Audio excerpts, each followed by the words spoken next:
It's Divas That Care Radio. Stories, strategies, and ideas to inspire positive change. Welcome to Divas That Care, a network of women committed to making our world a better place for everyone. This is a global movement for women, by women, engaged in a collaborative effort to create a better world for future generations. To find out more about the movement, visit divasthatcare.com after the show. Right now, though, stay tuned for another jolt of inspiration. Well, hello, everyone, and welcome back to the Divas That Care. My name is Candace Gish. If this is your very first time tuning into the Divas That Care, a huge welcome. We are now in our 14th year. We are listed over 30 countries around the world, and honestly, it is because of all of our amazing, extraordinary guests, our tribe, our hosts, everybody that's really been a part of the Divas That Care. That's why we're able to do what we're doing, and we're having so much fun doing it. So I'm so glad that you've joined us today. All right, we are going to be welcoming back a past diva. I'm so excited to be chatting with her and catching up. Her name is Jean Brannon. So, Jean, welcome back to the Divas That Care. Well, hello, Candace. How are you doing? I'm so honored to be here. Thank you for having me back. I appreciate it. Well, we're going to have so much fun today. I'm beyond excited about today. Jean, I know it's been a while, so I'm going to ask you if you could reintroduce yourself to maybe our new listeners today. Well, absolutely. So, my name is Jean Brannon, and I am an author and an acupuncturist, and I am in the business of promoting positivity. I just am really doing my best to just model that in everything that I do. So, my treatments, my writing, everything centers around promoting an uplifting, a positive, self-caring energy. And any way that I can help somebody else feel a little better, feel a little happier, see the glass half full as opposed to half empty, that's really what lights me up, and it's my focus. So I love that. Why did you become an author, Jean? I'm beyond excited just to hear about this. We've talked a lot about with other authors, and there's always something that triggers them to start writing. And I'm so excited to hear about what your trigger was. So my trigger actually happened when I was in eighth grade, and I really started paying attention in a deeper way to English class. And we started reading classic literature. And from eighth grade on, I started thinking, wow, I wonder if I could ever do this because I love books so much.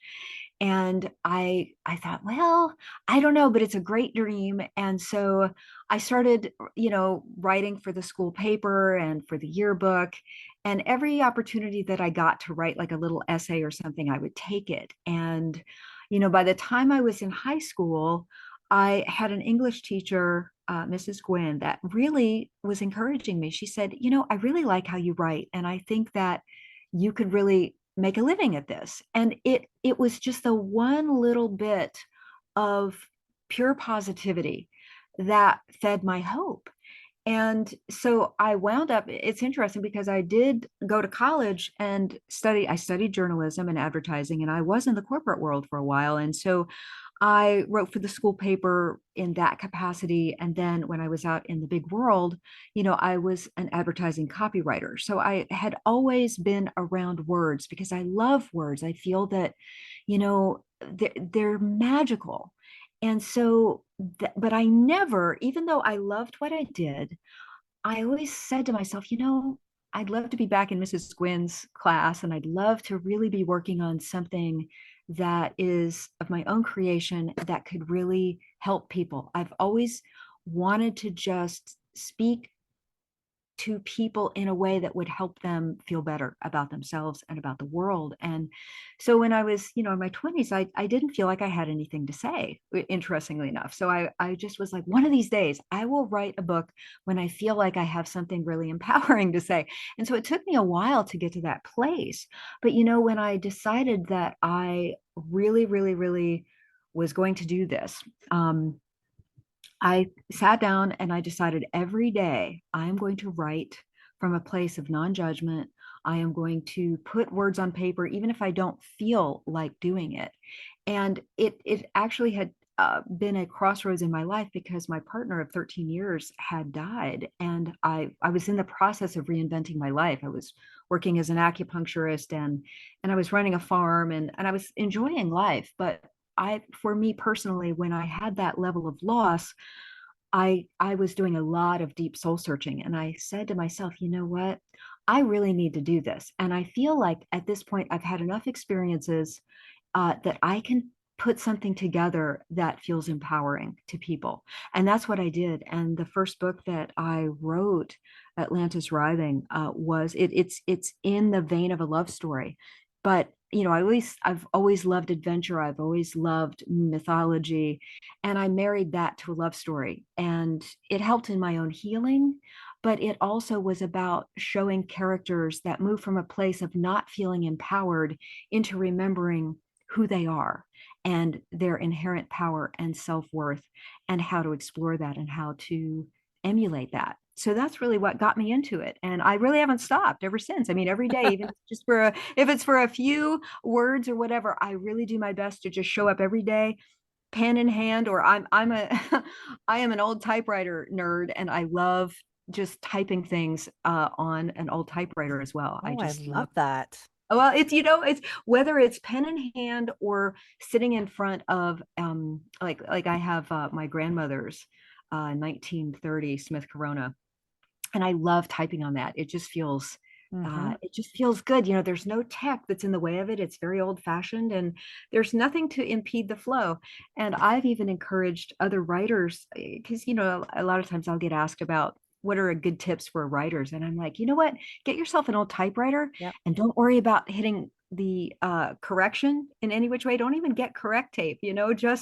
Just put an X over it and keep going, because it encourages, I feel, just the idea, it doesn't have to be perfect. Just get it down. It's all good, you know? I love that tip. I think that's absolutely brilliant. You're old school when you start Yes, doing that. yes, My kids laugh at exactly. me because they're like, how do you look at the keyboard and you're not even looking at the keyboard, you're just typing. It's like, well, in school, it's like that's Right. what we had to learn. We weren't allowed to look. So I just love that. I actually miss typewriters, to be honest. So when you said that, I'm Oh, like, oh, maybe that's something I should try. Candace, go in search of an old typewriter. I think you will absolutely love it. It's just wonderful. I mean, to me, it's so inspiring, and it's old tech Yep. that is so old school, but it's just there. And finding a keyboard that really, no pun intended, clicks with you. Yes. They're all different. So you That's might funny. really. I actually looked online for one and I saw some. I'm like, oh, would that be weird if I got something like that? But I'm thinking, nope, I think that's actually what I need. That's awesome. Let me know what you decide and what you find that really is your keyboard, because I think you will find it. Oh, I'm going to. That's going to be my goal for this week. Thank you. I love that. Absolutely. Absolutely. So I want to ask you, Jean, now we're going to be talking about book two. Is this is this a continuation of your first book? Yes. So in December, the sequel came out, Atlantis Splitting, and it is book two, and yet it is a standalone. So someone could literally pick this up. You're in the middle of the story, but everything is included for clarity. And so the continuation of the story, though, it expands to different planets. It's not just an earthbound mostly story.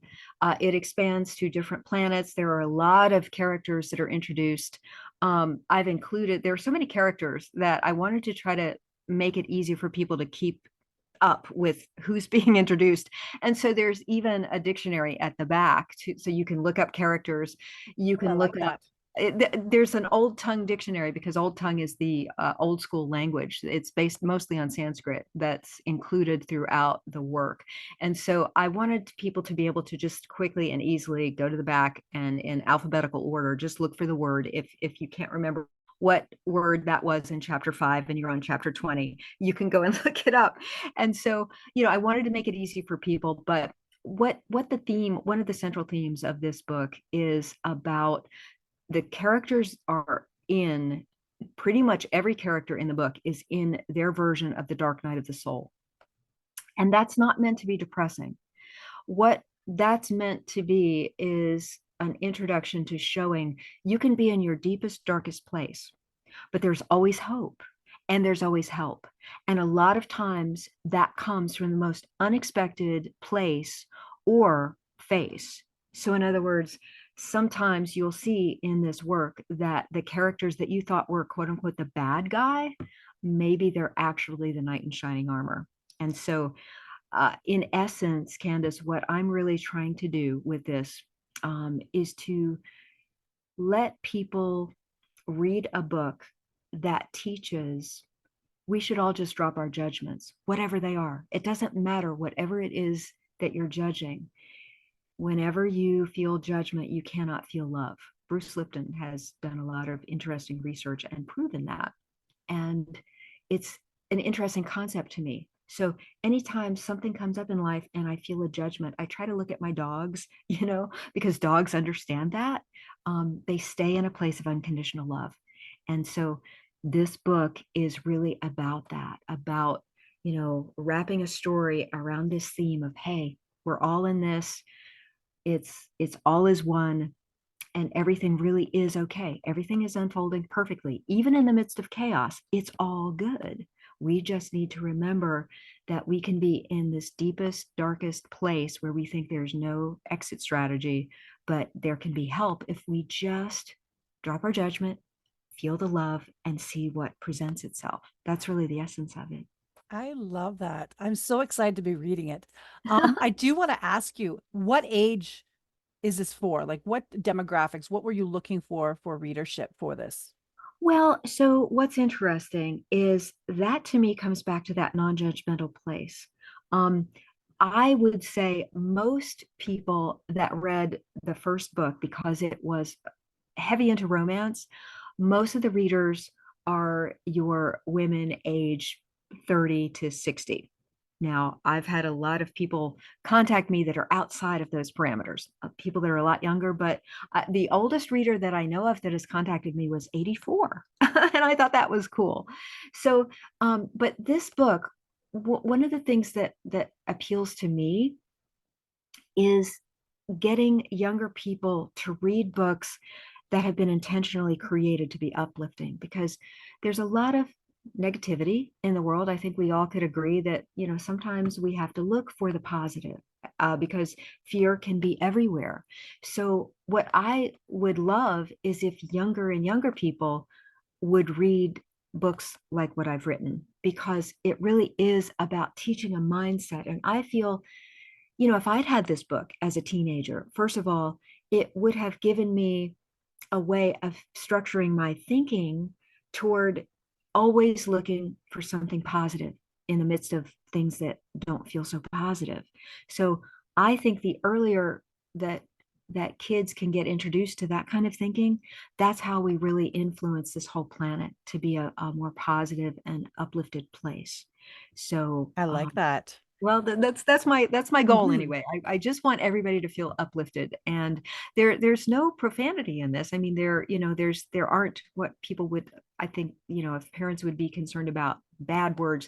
I tried to soften a lot of that. There are some characters that do some kind of negative things, but it's in the context of teaching a bigger lesson. So Well, that's going to be excellent because I know a lot of parents that I can definitely recommend this to them. I think it would be awesome, to just get the conversation started. And it's not about this particular work.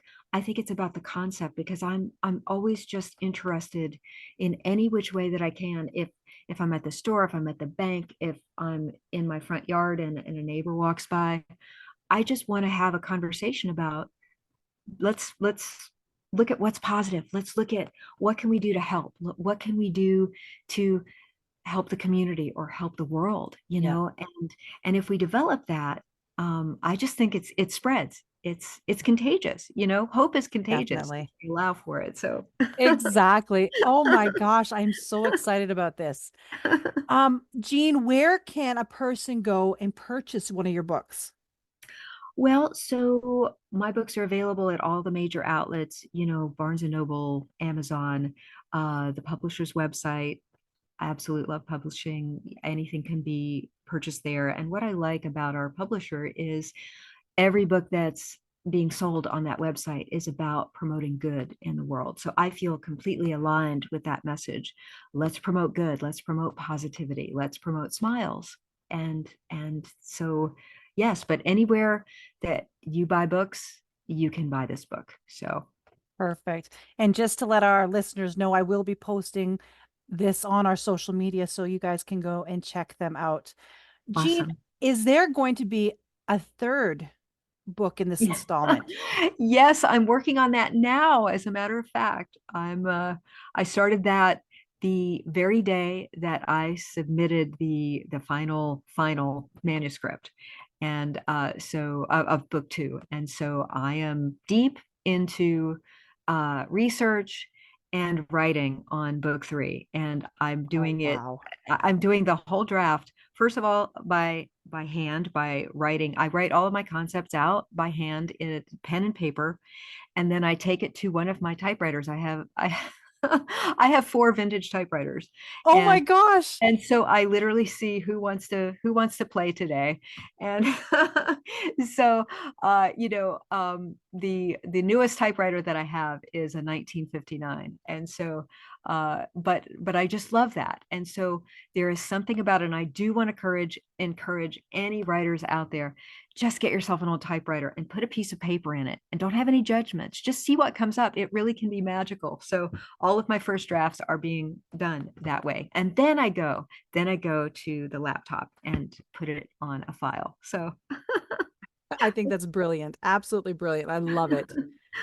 I do want to ask, because I know probably a lot of people are thinking, how does she find the time to do all this? One of the things I always ask our guests is what type of tips, tools, but maybe how are you able to balance it all?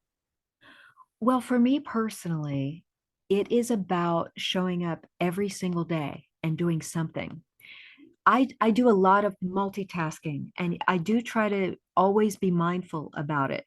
But I can be making myself a cup of tea, which for me is very self-caring. And while I'm practicing my deep breathing, I'm also sitting with my notebook and I'm doing plots, or maybe I'm going through my past research of the concepts that I'm wanting to introduce in the next book. And so I'm doing my best. If I'm doing yoga, sometimes I just let my mind relax around the whole creative process. What wants to come up? And so I believe the single most important tip for anybody looking to do anything, whether it's writing a book or a creative project or organizing their closet, whatever is on the agenda of, maybe it's something that they've been wanting to do and they just haven't let themselves do it. My number one tip is show up. Just show up. If you've got 5 minutes, and I believe every one of us can carve out 5 minutes. If you've got 5 minutes and you can start your day thoughtfully and putting that 5 minutes toward whatever it is that your dream is, or your project, or anything that you're looking to accomplish. If you put 5 minutes toward it, I guarantee you it's going to put you in a very positive mindset for the rest of your day. And as you look back on your day, you can remember, wow, I started my day with just 5 minutes and look at what happened. Maybe you put 3 words down. Maybe a color came to you. Maybe just a few sentences. Or if you're a painter, maybe you decided you wanted to work with green and blue in your next painting. It doesn't matter what the details are. We have to forget about the details and go for the feeling space, I think. Get into the mind space, let it flow. And if you let that 5 minutes be your own, your very own, to carve out your dream, that 5 minutes is going to be something you crave having another 5 minutes of. And so maybe the next day you'll have 7 minutes, right? And it can lead from there, but it doesn't have to ever be in big chunks. At least that's what has always worked for me. Just keep showing up, keep doing it, keep at it, and don't let your editor or your inner critic have any voice until you have a rough draft of something. Get your paint on the canvas, get your words on the paper, mark through it. Don't look for perfection. There's plenty of time for editing, but you have to let yourself be free to create first. So that's what I try to encourage people to do. Well, that is one of the most brilliant tips I have ever heard. And I so appreciate you sharing that with our listeners today. Absolutely. Absolutely. Oh my gosh, Jean, this has been wonderful. Thank you so much for being my guest today. I do hope that you'll come back on sooner than last time and we can maybe just chat about some other things besides your book. Candace, I would be happy to come on. I love speaking to you. I love our chats. I love laughing with you. Absolutely. You let me know and I will be back. We will definitely do that. You know what? I'm going to mark it in my calendar. Awesome. Awesome. Thank you so much, Candace. I appreciate you so much. And thank you. And to all of our listeners, as I was mentioning, I'm going to be posting all of Jean's information on our social media so that you can share it. And that's what's most important here, guys, is you like, share, comment, pass it on to these people that you know that are going to love this. These books are absolutely extraordinary and they're going to uplift so many people. So please share them with your friends and family. And also make sure to do something kind. It's so important to do a little bit of kindness because there's always that ripple effect. So until next time, everyone. Thanks for listening. This show was brought to you by Divas That Care. Connect with us on Facebook, on Instagram, and of course on divasthatcare.com, where you can subscribe to our newsletter so you don't miss a thing.